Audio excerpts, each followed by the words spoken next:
आज अमेरिका के राष्ट्रपति चुनावों की गिनती खत्म हो गई है और ये बात तय हो चुकी है कि आने वाले 4 सालों के लिए सुपर पावर की कमान डोनाल्ड ट्रंप के हाथों में होगी। और इन इलेक्शन ने ये बात साबित कर दी कि दुनिया के साथ साथ अमेरिका के आम लोग भी युद्धों से तंग आ चुके थे। जिस तरह से जो बाइडेन के समर्थन से यूक्रेन लगभग पिछले 4 सालों से युद्ध लड़ रहा है, जिसके कारण पूरी दुनिया की इकोनॉमी तबाह हो चुकी है। लेकिन अब सवाल उठता है कि डोनाल्ड ट्रंप की जीत से फायदा किस किस देश को होगा और नुकसान किस किस देश को होगा। तो सबसे पहले बात उन देशों की करते हैं जिनको फायदा होगा डोनाल्ड ट्रंप की जीत से।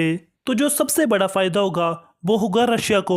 यूक्रेन पिछले लगभग 4 सालों से अमेरिका की हेल्प से रशिया के खिलाफ युद्ध लड़ रहा था, लेकिन ट्रंप के अमेरिका का राष्ट्रपति बनने के बाद यूक्रेन को पहले जैसा सपोर्ट अमेरिका से नहीं मिलेगा, जिसके कारण यूक्रेन को ये युद्ध अब खत्म करना होगा। और यूक्रेन को अब ये युद्ध मजबूरी में खत्म करना होगा, यानी अमेरिका के सपोर्ट के बिना खत्म करना होगा। तो जब टेबल पर बैठेंगे रूस और यूक्रेन, तो रूस के पास अपर हैंड रहेगा, जिससे ज्यादा चांस है कि यह युद्ध रूस की शर्तों पर खत्म हो, जिसका सीधे तौर पर फायदा रूस को मिलेगा। दूसरा जिस देश को सबसे ज्यादा फायदा होगा वो देश है इजराइल।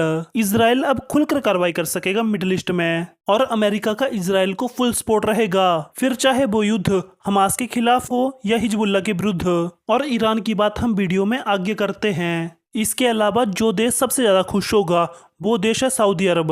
आपको याद हो तो ट्रंप के समय में सऊदी अरब और अमेरिका की दोस्ती बहुत गहरी थी। डोनाल्ड ट्रंप सऊदी अरब को F-35 लड़ाकू विमान देने के लिए तैयार थे और लगभग ये डील फाइनल हो चुकी थी। लेकिन जैसे जो बाइडेन अमेरिका के राष्ट्रपति बने, उन्होंने सऊदी अरब के साथ इस डील को कैंसिल कर दिया। तब से सऊदी अरब का झुकाव अमेरिका से हटकर रूस और चीन की तरफ हो गया था। और जब ट्रंप राष्ट्रपति थे तो उन्होंने सऊदी अरब और इजराइल को एक दूसरे देश को मान्यता देने के लिए लगभग मना लिया था, लेकिन ट्रंप की हार के साथ ही ये डील ठंडे बस्ते में चली गई। लेकिन ट्रंप की जीत के साथ ही सऊदी और इजराइल में ये डील हो जाएगी, इसकी बहुत उम्मीदें हैं। अब बात करते हैं उन देशों की जिनके लिए ट्रंप की जीत किसी बुरे सपने से कम नहीं है। इस लिस्ट में सबसे ऊपर नाम आता है ईरान का। 1 अक्टूबर को जब ईरान ने इजराइल पर स्ट्राइक की थी, तो बाइडेन प्रशासन ने इजराइल को कहा था कि ईरान की न्यूक्लियर फैसिलिटी पे हमला मत कर देना, जिसके दबाव के आगे इजराइल को झुकना पड़ा। लेकिन उस समय डोनाल्ड ट्रंप ने खुलकर कहा था रैलियों में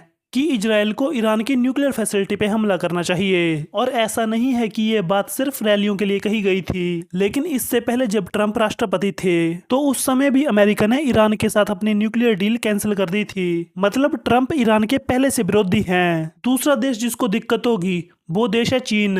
ट्रंप ने बार बार कहा है कि वो इलेक्शन जीतते ही चीन के खिलाफ ट्रेड वॉर शुरू करेंगे। ट्रंप ने अपने पिछले कार्यकाल में $250 बिलियन के टैरिफ चीनी आयात पर लगाए थे, और ट्रंप ने कहा था कि अगर वो इस बार इलेक्शन जीते तो चीनी माल पर टैरिफ 60 से 100% बढ़ा देंगे। तीसरा देश जिसकी मुसीबत बढ़ेगी वो है पाकिस्तान।